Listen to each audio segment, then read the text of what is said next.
지금 전 세계는요, 이스라엘을 걱정하고 있습니다. We are worried about Israel now. 정말 우리가 이스라엘에 대해서 근심하고 있습니다. We concern about Israel so much. 정말로 근심합니다. 이스라엘은 2023년, 작년이죠. 작년 10월 7일에 팔레스타인에 거기까지 가면 그 레바논이니까요. 그 앞쪽까지는 10월 7일부터 팔레스타인의 가자지구를 공격하면서 하마스와 전쟁을 하게 됐습니다. 작년 10월 7일이니까요. 벌써 1년이 됐습니다. 제가 생생하게 기억하는데, 물론 가자지구에서 먼저 공격을 해서 전쟁이 발발이 됐는데, 제가 그 주일날 여러분과 함께 기도를 한 생각을 하고 있습니다. 불과 1년 됐죠. 근데 이 전쟁이 우리가 그때는 상상하지 못했어요. 이 전쟁이 어디까지 번질 수 있을까? 그런데 지금 이 팔레스타인의 하마스와 이스라엘 전쟁을 통해서 죽은 사람들이 3만 명이 넘습니다. 3만 명이 전쟁으로 죽은 게 작은 인원이 아닙니다.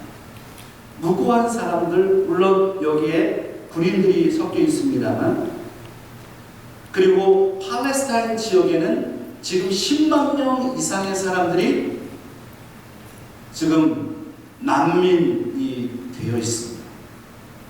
얼마나 큰 일인가요? 우리 인생 가운데 전쟁 속에 있다는 게 얼마나 끔찍한 일인가요? 그런데 최근에 이스라엘에는 또 헤즈볼라와의 전쟁이 시작이 됐습니다. 헤즈볼라는 레바논에, 지금 이스라엘의 여러분 지도를 생각해 보면 이스라엘의 오른쪽에 요르단이 있고 그 위에 시리아와 바로 레바논이 있습니다. 레바논은 성경에 레바논의 백향목이라고 하는 단어가 나오듯이 다윗과 솔로몬 시대에 그 레바논은 정말 풍요로운 곳이었어요. 근데 지금의 레바논은 이란이 지원하는 무장 단체인 헤즈볼라가 그곳에서 지금 이스라엘과 끊임없이 갈등과 분쟁을 일으키면서 지금은 어제 뉴스에 혹시 보셨나요? 지금 헤즈볼라의 수장을 이스라엘에서 폭격해서 죽였습니다. 중동이 지금 끔찍한 상황으로 가고 있거든요. 어떻게 변질지 모릅니다. 이스라엘의 주변을 좀 생각해 보면 밑으로는 이집트가 있습니다. 이스라엘 바로 옆에 조금 떨어져 있는 시나이 반도 쪽에는 사우디아라비아가 있고, 그리고 바로 이스라엘 옆에는 바로 요르단이 있습니다. 그 요르단 쪽으로 가면은 바로 이라크와 이란이 있습니다. 시리아와 그리고 레바논이 있습니다. 거기 조금 넘어가면 터키가 있습니다. 사실은 이스라엘 입장에서 보면 주변 국가들이 전부 이슬람 국가들입니다. 그러니까 그 이스라엘을 지키기 위해서 이 유대인들이 얼마나 노력하고 있는지도 우리는 이해합니다. 사실 미국은 그래서 이스라엘을 끊임없이 지원하는 거예요. 왜 그러냐면 이스라엘이 중동 지역에서 바로 유일한 바로 민주주의 국가이기 때문에 그렇습니다. 그래서 이번 대선에도 바로 이 이스라엘 문제, 헤즈볼라와 하마스와의 이 전쟁의 문제가 지금 얼마 남지 않은 미국 대선에도 큰 영향을 줄 수 있는 그런 이슈 가운데 하나입니다. We are worried about Israel so much. 전 세계 사람들이 지금 이스라엘을 걱정하고 있다고요. 오늘 이 자리에 예배드리러 오신 분들이 우리의 고민도 있고 우리 조국의 한국의 고민도 있지만 우리 이스라엘도 고민해요. 이스라엘이 도대체 어떻게 될 것이냐. 전 세계가 이스라엘을 향해서 근심하고 있습니다. 그런데 2000년 전, 지금으로부터 2000년 전 로마에 있는 그리스도인들에게 편지를 쓴 로마서를 기록한 사도 바울은 이스라엘을 향해서 어마어마한 근심을 하고 있습니다. 도대체 사도 바울은 왜 도대체 이스라엘을 향해서 근심하고 있었을까요? 바로 그 부분이 오늘 본문에 담겨져 있습니다. 로마서 9장 1절로 2절에 있는 말씀, 여러분 성경의 본문을 좀 들어가 볼까요? 로마서 9장 1절로 2절에 있는 말씀 한번 같이 읽겠습니다. 내가 그리스도 안에서 참말을 하고 거짓말을 아니하노라. 나에게 큰 근심이 있는 것과 마음에 그치지 않는 고통이 있는 것을 내 양심이 성령 안에서 나와 더불어 증언하노니. 바울의 근심에 찬 표현들을 보셨습니까? 우리는 1절, 2절을 읽었는데 한글 성경 개역 개정판을 여러분 보시면 성경 가지고 계신 분들을 보세요. 1절과 2절을 구분하지 않고 1, 2절을 같이 묶었습니다. 이 부분을 하나 좀 체크해야 되고요. 그런데 원래 원문과 영어 성경에서는 1절과 2절을 나누어 놨습니다. 그 가운데 헬라어 원문과 영어 성경에 보면 2절이 이렇게 되어 있어요. 나에게 큰 근심이 있는 것과 마음에 그치지 않는 고통이 있는 것을, 이게 2절이에요. 그래서 영어 성경에 보면 이렇게 표현해놨잖아요. I have great sorrow and unceasing anguish in my heart. 그러니까 잘 보세요. 지금 I have great sorrow. 나에게는 정말 끔찍한, 정말 위대한, 정말 위대하다고 표현할 수 있을까요? 이 표현이 너무나도 큰 sorrow, 슬픔입니다. 근데 이 슬픔이 unceasing anguish, 끊이지 않는 고통이다. 사도 바울의 고백이에요. 내가 그리스도 안에서 참말을 한다. 거짓말하는 게 아니다. 나에게 큰 근심이 있는 것과 마음에 그치지 않는 고통이 있다. 도대체 사도 바울의 이 근심이 도대체 무엇이라는 거예요? 여기서 그치지 않는 고통이라고 하는 이 단어는요, 원문에서 바다의 심연 있잖아요. 바다의 깊숙한 곳, 끝도 없이 빠져나가는, 내려가는 그 심연을 의미하는 단어를 합성해서 끝이 없는, 중단되지 않는 고통을 의미해요. 사도 바울은 지금 근심하는데 이 근심이 너무나도 깊어가지고 큰 고통 속에 빠져 있어요. 그래서 이 부분을 영어 성경에서는 어떻게 번역하기 시작했느냐 하면 바로 이 끝이 없는, 중단되지 않는 이 고통을 NASB New King James Version에서는 이 비탄, grief라고 하는 단어로 번역했어요. 그런데 NIV, ESV, RSV에서는 이것을 anguish, 고통이라고 번역했습니다. unceasing anguish, 끊임없는 고통, 끊이지 않는 고통, 그 고뇌. 사도 바울이 이렇게 근심하고 고뇌 속에 빠져 있는 이유가 도대체 무엇인가요? 사도 바울은 새로운 단락, 로마서 8장을 끝내고 로마서 9장으로 들어가면서 자신의 이 비애감, 자신의 고통을 토로하면서 새로운 신학적인 전개가 펼쳐질 것을 지금 설명하고 있는 거예요. 그래서 일단 로마서 9장 우리가 살펴보겠습니다만 9장, 10장, 11장이라고 하는 새로운 단락 속에서 신학적인 논쟁, 사도 바울이 어떤 신학적인 논쟁 속에서 슬퍼하고 이 고뇌의 문제를 풀어갈 것인지를 주목할 필요가 있습니다. 그래서 로마서 9장을 시작하기 전에 로마서 9장, 10장, 11장의 위치를 좀 설명해야 되겠습니다.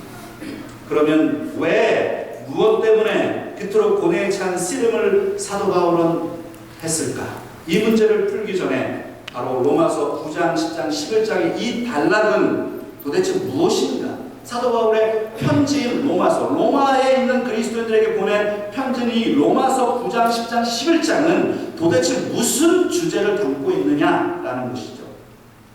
그래서 다음 화면에 보면 우리가 그동안 두 개의 영적인 히말라야 산맥, 로마서라고 하는 거대한 히말라야 산맥에 두 봉우리를 올랐습니다. 하나의 봉우리는 칭의의 봉우리예요. 칭의의 산봉우리. 또 하나는 성화라고 하는 성화의 산봉우리예요. 한번 따라 해볼까요? 칭의, 성화. 바로 justification, sanctification이라고 하는 신학적인 구원론을, 어마어마한 구원론을 이 부분에서 다루었습니다. 그러면 로마서 9장부터 시작하는 11장에는 무슨 주제가 담겨 있느냐?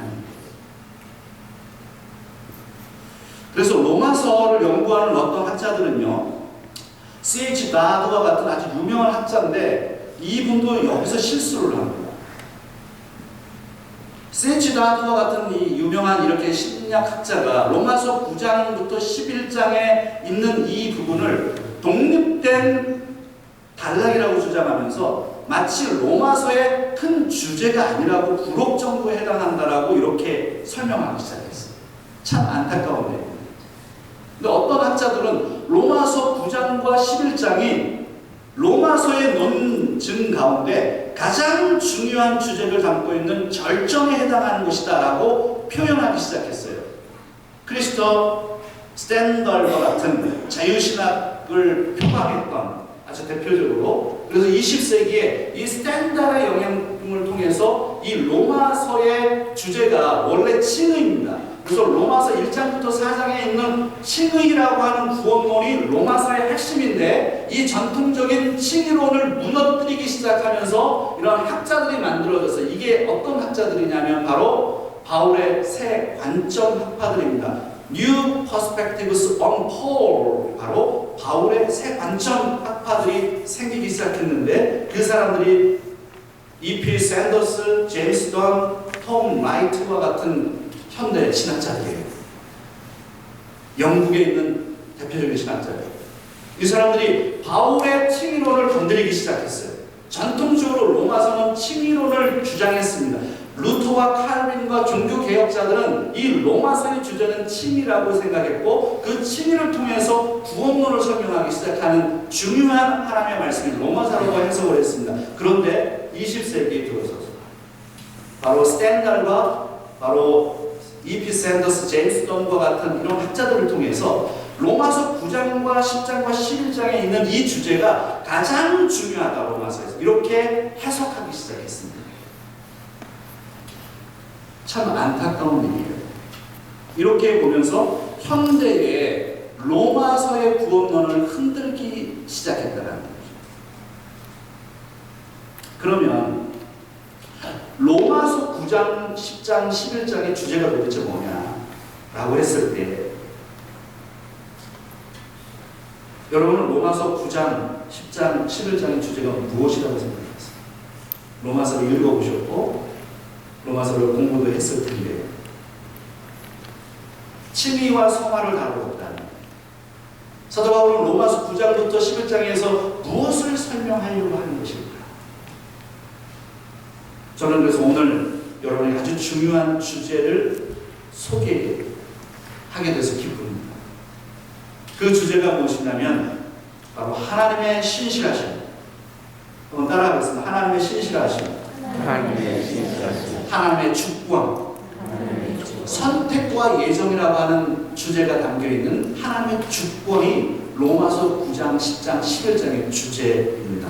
그래서 다음 화면에 이렇게 새 봉우리를 설명해 보겠습니다. 아니, 새 봉우리가 있는 걸 찾는 게 어렵더라고요.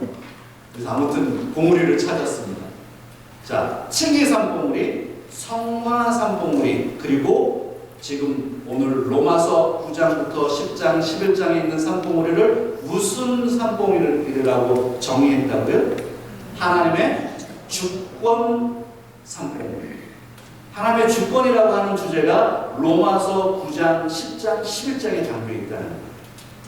그러니까 하나님의 주권은 이렇게 표현합니다. God's sovereignty. God's sovereignty. sovereignty. 아주 중요한 하나님의 주권. 이 주권 속에 우리가 이야기하는 선택받은 것, 유기된 것, 선택과 예정이라고 하는 주제가 담겨 있는 것입니다. 그래서 로마서 9장, 10장, 11장에는 바로 칭의와 성화라고 하는 구원론을 다룬 다음에 그 하나님의 위대하심, 신실하심, 그리고 하나님의 주권적인 행하심, 이것이 오늘 이스라엘에게는 어떻게 이루어졌는지를 보여줍니다. 그래서 사도 바울은 이스라엘이라고 하는 민족의 유대 민족을 설명하면서 이스라엘이 왜 선택에 또 선택받지 않은 것에 대해서 고민하게 되는가라고 하는 이 주제를 다뤄갑니다. 그래서 앞으로 이 부분을 설교해 가게 될 것입니다. 그러면 이제 다시 이 질문으로 돌아가 볼게요. 사도 바울은 왜, 무엇 때문에 그토록 비통해하고 있는가 하는 거예요. 로마서 9장 3절에 있는 말씀. 로마서 9장 3절에 우리 한번 같이 읽겠습니다. 나의 형제 곧 고륙의 친척을 위하여 내 자신이 저주를 받아 그리스도에게서 끊어질지라도 원하는 바로다. 사실 충격적인 표현이에요. 사도 바울께서 자신이 저주를 받아도 된대. 내가 저주를 받아서 그리스도로부터 끊어져도 좋으니 내 형제, 내 고륙의 친척이 구원받았으면 좋겠다. 이렇게 표현합니다. 아니, 이게 무슨 이야기입니까? 사도 바울이 왜 구원에서 끊어져요? 왜 그리스도에게서 끊어져요? 그런데 그 간절한 마음을 표현하는 거예요. 내가 그리스도에게서 멀어져도 내가 심판받아도 좋으니 우리의 민족 이스라엘 사람들, 그 사람들이 구원받았으면 좋겠다. 그 마음이 읽혀지나요?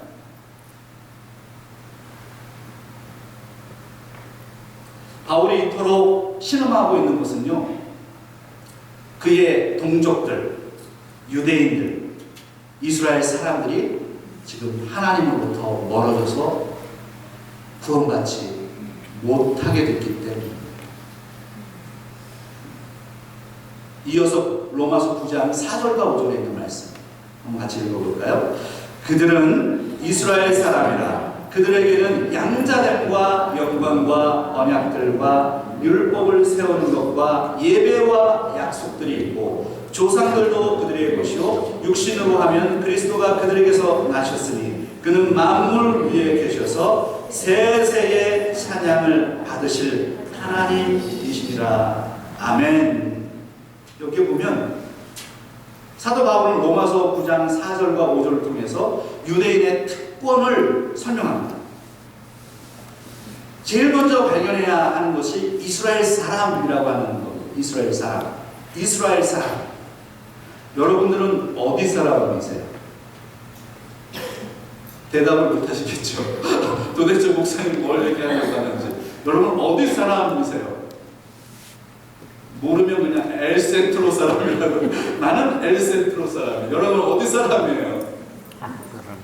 한국 사람. 나는 한국 사람이에요. 여기에 계신 분들은 지금 한국 분들이니까 물론 미국 시민권자 분들도 계시지만 한국 사람입니다. 이렇게 얘기할 수 있죠. 한국 사람이에요. Korean American이에요.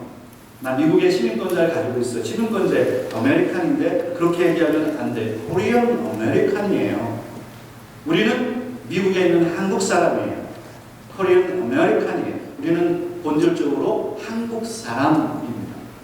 이스라엘 사람이라, 그들은 이스라엘 사람이라 라고 되어 있는데 여기서 이스라엘 사람이라고 하는 단어를 사도 바울이 썼단 말이죠. 이 이스라엘 사람이라고 하는 것을 그럼 다음 화면에 보면 헬라어의 원문에 이렇게 되어 있습니다. 이스라엘리 타이, 이스라엘리 타이, 이스라엘 사람이다. 그래서 영어 번역 성경인 ESV에서는 they are Israelites. 영어에는 이렇게 표현합니다. Israelites, 이게 이스라엘 사람이라고 하는 표현이에요. NLT나 NIV에서는 they are the people of Israel. 이렇게 풀어서 정확하게 표현하고 싶어 했어요. 이스라엘 사람이다. 이스라엘 사람이라고 하는 이 말에는 종말론적인 축복이 담겨 있습니다. 이스라엘 사람들은 원래 축복받은 민족이야 라고 하고, 이 단어는 사도 바울이 원래 좋아하는 표현이에요. 이스라엘 사람, 이스라엘 사람. 이스라엘 사람들은 원래 어떤 사람들인지를 먼저 특권을 얘기합니다. 특권. 그래서 4절에 보면요, 6개의 특권이 있고요, 그리고 5절에 보면 2개의 특권이 있습니다. 그래서 8가지의 특권이 나오는데, 먼저 4절에 있는 6개의 특권, 이스라엘이 가지고 있는 특권이 도대체 무엇이냐 한번 보겠습니다. 성경을 보시기도 하고 한번 찾아보세요. 요거는 대칭적으로 만들어, 순서와 관계없이 대칭적으로. 하나는, 첫 번째는 어떤 축복이 있어요? 이스라엘에게는 양자됨. 그들은 하나님이 adopt된 한 민족이에요. 양자됨. 그리고 그들에게 율법을 하나님이 주셨어요. 그리고 그들은 하나님의 영광을 아는 민족이에요. 예배 드릴 수 있는 민족이에요. 그리고 그들은 언약을 받은 민족이고 약속을 받은 민족입니다. 하나님에 의해서 선택받은 구약의 이스라엘 사람들, 이 사람들은 어마어마한 축복을 받았어요. 양자된 율법을 세웠어요. 영광, 예배, 언약과 약속들이 있습니다. 이러한 축복을 받은 민족이 이스라엘 사람, 이스라엘리 타이, 이스라엘라이츠, the people of Israel. 그리고 5절에 보면 2가지 축복이 더 나오는데, 이스라엘 민족들이 받은 축복이 뭐냐? 조상들도 그들의 것이다. 야, 기가 막힌 표현인데, 여기서 조상이 누굴까요? 이스라엘 민족들이 조상으로 섬기는 사람들이 누굽니까? 구약에 아시잖아요. 한번 해보세요. 누구예요? 아브라함이잖아요. 아시면서 한번 누구요? 아브라함. 그 다음에 또 누구? 이삭. 그리고 야곱이에요. 그래서 많은 학자들은 여기서 조상을 아브라함과 이삭과 야곱을 얘기해요. 그래요. 이스라엘 사람들은 아브라함이라고 하는 하나님이 선택한 위대한 하나님의 사람을 조상으로 섬긴단 말이죠. 그리고 또 하나의 축복이 무엇이냐면 5절에 그들에게 누가 나셨다고요? 예수 그리스도께서 나셨다고요. 예수 그리스도, 우리의 구주 주님, 우리가 섬기는 예수 그리스도, 그 예수 그리스도가 어디서 태어나셨다고요? 어느 땅에서요? 사우디아라비아요? 아니 어디예요? 아니 저기 우리 한국에서요? 아니 이라크에서 태어나셨나? 예수 그리스도가 어디서 태어나셨죠? 이스라엘에서 태어났다. 그 예수 그리스도께서 이스라엘에서 태어나셨다. 육신적으로. 그러니 저 화면에 있는 유대인의 특권만 생각해 보세요. 유대인들은 너무나도 이거는 감당할 수 없는 축복 아닙니까? 이 축복을 받았음에도 불구하고 왜? Why?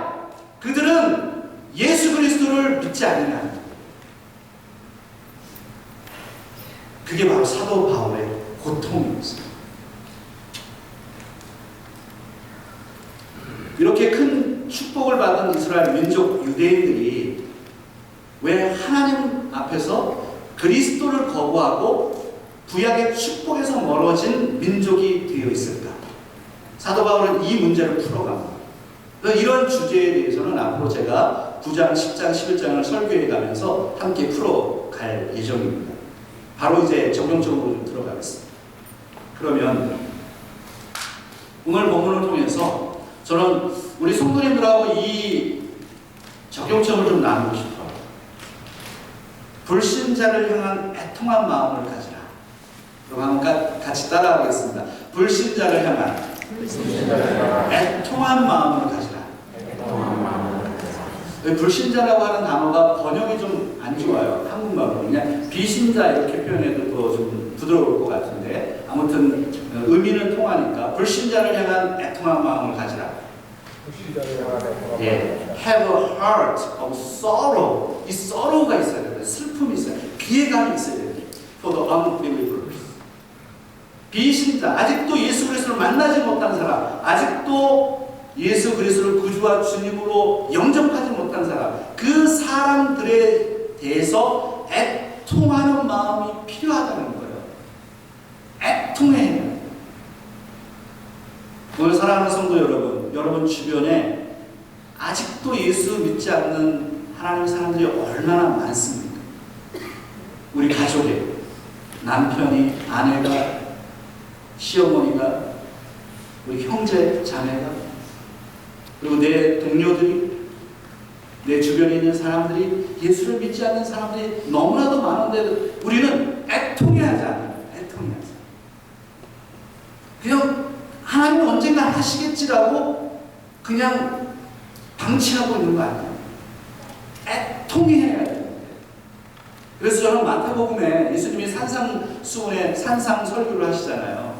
거기에 팔복을 제일 먼저 말씀하시잖아요. 마태복음 5장 4절에 있는 말씀. 그럼 같이 한번 읽기로 원해요. 같이 시작. 애통하는 자는 복이 있나니 그들이 위로를 받을 것입니다. 뭐하는 사람이 복이 있대요? 애통하는 사람이에요.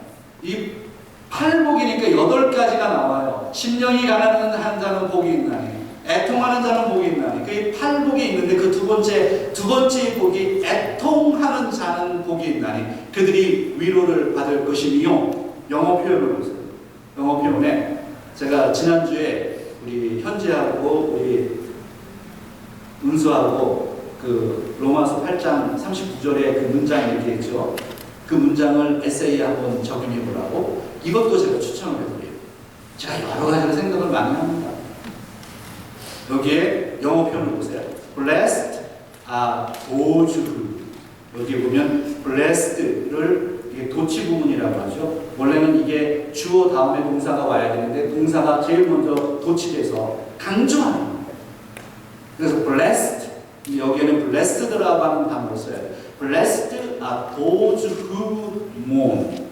애통하는 사람들은 이렇게 이런 구문을 한번 사용해서 에세이를 쓰시라고.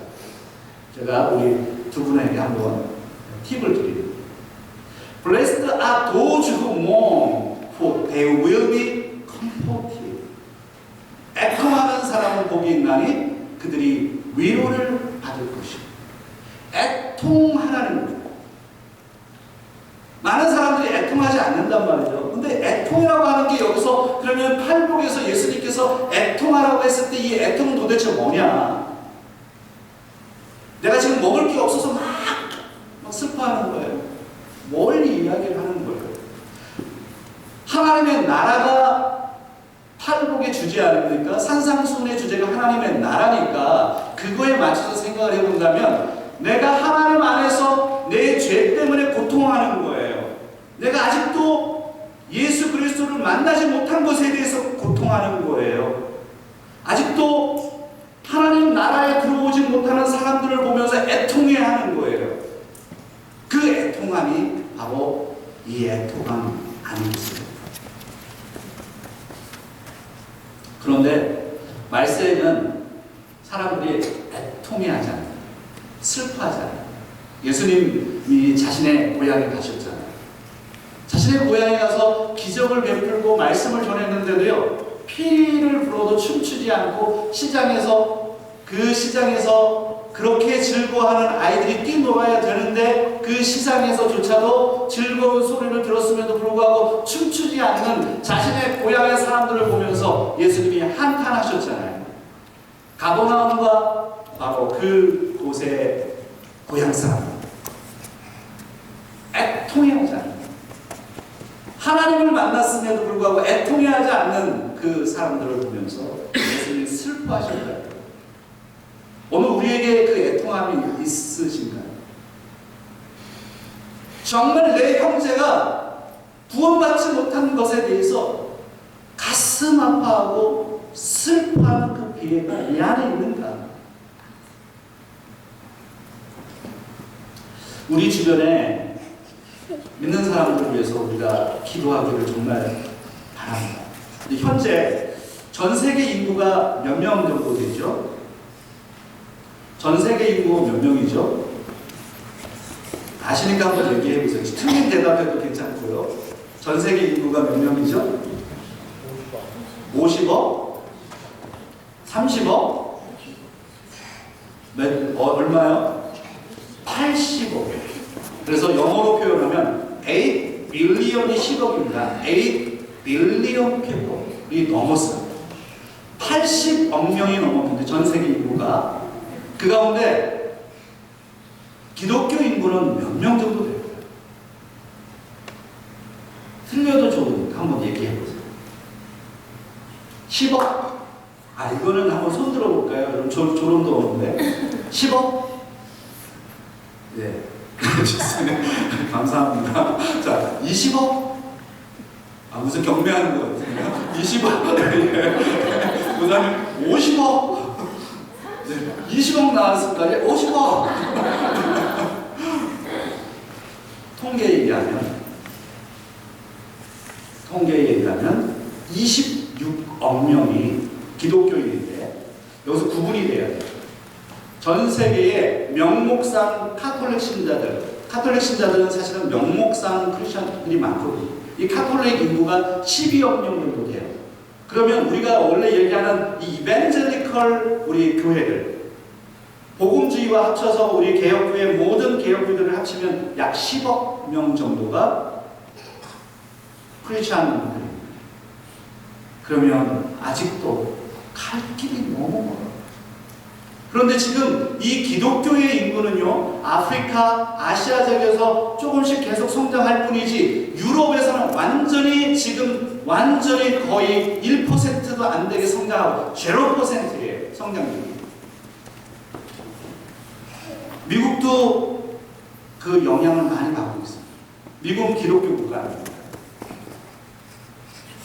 지금 전 세계에 아직도 이 우리 크리스천들에 비해서 힌두교 그리고 이슬람은 계속해서 성장하고 있다는 위기감을 가지셔야 돼요. 크리스천들에 대한 아직도 예수 그리스도를 영접할 수 있는 영혼들이 너무나도 세상에 많다는 사실을 우리가 기억해. 선교적인 마인드가 필요해요. 또한 우리는 우리의 민족을 위해서 생각해야 돼요. 민족을 애통해야 돼요. 여러분, 우리는 지금 미국에 살고 있지만 한국 사람입니다. 이 정체성을 반드시 이해하셔야 돼요. 우리 자녀들도 여기 있지만 나는 미국에 산다고 no way. 여러분의 뿌리는 한국 사람이에요. 그래서 영어에서 이렇게 표현하는 거예요. Korean American이라고 얘기하는 거예요. 내가 아메리칸이라고 얘기하지 않습니다. 나의 종족을 먼저 얘기합니다. 나는 한국 사람이라는 걸 꼭 기억해요. 그래서 한국에 관심을 가져요.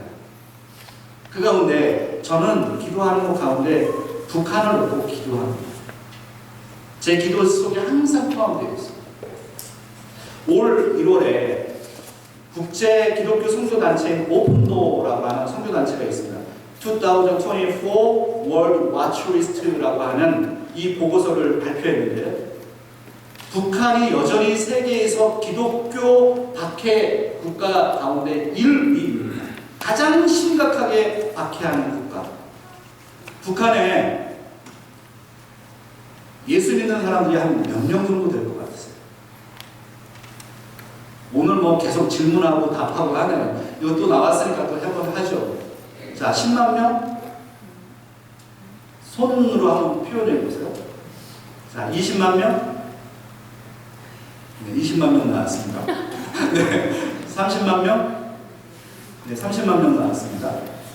네, 40만 명? 40만 명은 많은 것 같죠? 50만 명? 이 오픈도어 선교단체에 의하면 북한에 크리스찬들이 40만 명 정도가 있을 것으로 통계를 했습니다. 40만 명이면 어마어마한 인물. 그런데 놀랍게 북한에 이 사람들이 예배 드릴 수가 없어요. 제가 중국에서 봤을 때 얘기 드렸죠. 중국에서 공안들이 계속 쫓아와가지고 주일날인데 예배를 드리는데 옆에 아파트에서 우리를 신고할까봐 어떻게 찬양했는지 아세요? 예수. 이게 중국에서 제가 예배 드리는 현장이었어요. 그 소리가 밖에 들립니다. 북한에서는요, 지금 예배 드리다가 걸리면 바로 사형입니다.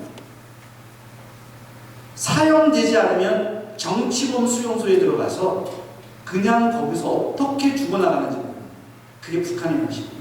그래서 오픈도 이 단체에서는 무엇을 얘기하느냐 하면 북한에서 기독교인으로 사는 것은 불가능하다라고 얘기했어요. 이게 바로 우리 조국의 현실입니다.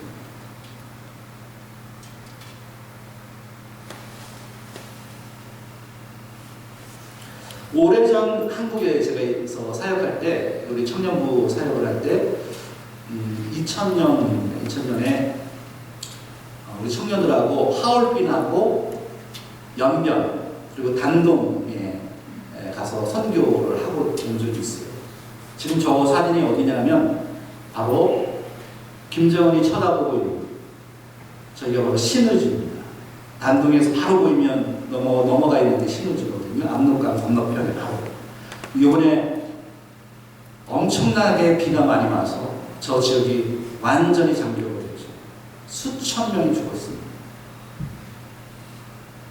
우리는 저 지역을 바라보 단둥에서 압록강 건너편에 있는 신의주를 보고 있어요. 우리 청년들하고 같이 기도하자. 우리 북한을 위해서 기도하자. 그때는 주변에 공안이 있든 상관없이 우리 크게 기도하자. 우리 감옥에 가도 좋다. 우리 같이 기도하자. 우리 거기 갔던 아이들 20명 넘는 아이들 손을 붙잡고 얼마나 크게 기도하는지 몰라요. 하나님 우리 북한을 생각해 주시고 저 영혼들을 불쌍히 여겨 주시고 하나님 저 영혼들을 구해달라. 예수 그리스도를 만나게 하고 저 영혼들을 살려달라. 얼마나 애통한 마음이 드는지 그 자리에서 막 기도를 하는데 아니 어떤 자매가 이 자매는 믿음이 없고 이 자매는 그냥 간신히 따라온 자매인데 펑펑 울면서 기도를 하는 거예요. 그래서 내가 깜짝 놀라가지고 눈을 뜨고서 그 자매를 쳐다봤어. 막 우는 거예요. 그래서 우리가 그래서 이렇게 생각했죠. 아니 저 자매가 드디어 은혜 받았구나 생각하면서 얼마나 속으로 감사하던지요. 그래서 다 기도를 끝나고 딱 나니까 이 자매에게 물어봤어. 아니 그 자매님 어쩜 그렇게 기도를 하냐고. 그랬더니 이 자매가 하는 말. 목사님 저 렌즈 잊어버렸어요. 아니 제 기대를 얼마나 죽여버리는지. 나는 이 자매가 은혜 받아가지고 북한을 위해서 기도하는 분가 보다 그랬더니 자기 렌즈 잊어버려가지고 지금 큰일 났다는 거예요. 저 얼마나 실망이 되는지. 여러분 어떤 사람은요 그 앞에서 가슴을 쳐요. 어떤 사람은 관심이 없어요. 우리에게 애통함이 있는가 하는 거예요. 내 부모를 향해서, 내 자녀를 위해서, 나의 동료를 위해서, 내 조국을 위해서, 우리 북한을 위해서. 북한에 대해서 여러 생각들이 많으시지만 저는 북한을 위해서 기도합니다. 그 영혼들을 위해서 기도합니다. 우리 교회가 2024년 이제 새로운 회기, 9월부터 새로운 회기를 맞았고, 우리 새로운 회기에 우리 교회가 저는 올 한 해 저기 화질 화면에 보면 저게 바로 신의주에 있는 북한 집들이에요. 저렇게 못 삽니다. 그것도 중국에 붙어 있어서 저 정도로 만들어진 거죠. 내륙으로 들어가면 정말 북한 사람들이 어떻게 살아가는지 이해할 수 없을 정도로 슬픈 현장을 보게 됩니다. 저는 우리 교회가 올 한 해 동안에 전도하는 데 힘썼으면 좋겠어요. 우리 여러분들만 구원받으면 어떻게 해요? 우리만 잘 먹고 잘 살면 어떻게 해? 나만 구원받으면 도대체 어떻게 해요? 내 남편, 내 아내, 내 부모님, 내 형제 자매, 그 사람들이 아직도 교회를 다니지 않고 예수를 믿지 않은 그 영혼들에 대한 안타까움이 정말 있어요. 가슴을 치면서 그 영혼들에 대해서 진짜 기도해야 해요. 그 앞에 무릎을 꿇더라도 그 영혼들을 향해서 정말 생명을 들여보세요. 우리의 구원이 그렇게 귀중하기 때문이죠. 오늘 이 자리에 계신 분들은 아직 가족들이 구원받지 못한 분들이 계셔서 이게 혹시나 상처가 되지 않았습니까? 제 포인트를 이해하시기 바랍니다. 우리 주변에 저도 그래요. 저도 우리 가족들이 아직도 구원받지 못한 영혼들이 있어서 얼마나 애통하는지 몰라요. 잊지 말라는 거예요. 기도해야 돼요. 그 영혼들을 애통해하며 그 영혼들을 향해서 끊임없이 여러분 노력하셔야 돼요. 인내하셔야 해요. 그래서 오늘 이 메시지 중에 우리 헤즈볼라 이스라엘, 헤즈볼라와 팔레스타인 하마스, 그리고 우리 북한 위해서 기도해 주시고, 그리고 오늘 내 가족을 위해서 기도하고, 그리고 우리 엘센트로에 있는 이 지역에 아직도 구원받아야 할 영혼들을 여러분 찾아내시고, 여러분의 직장에서 동료들에게 복음을 증거하면서 두려워하지 않고 그 영혼들을 바라보며 안타까워하면서 복음을 증거하는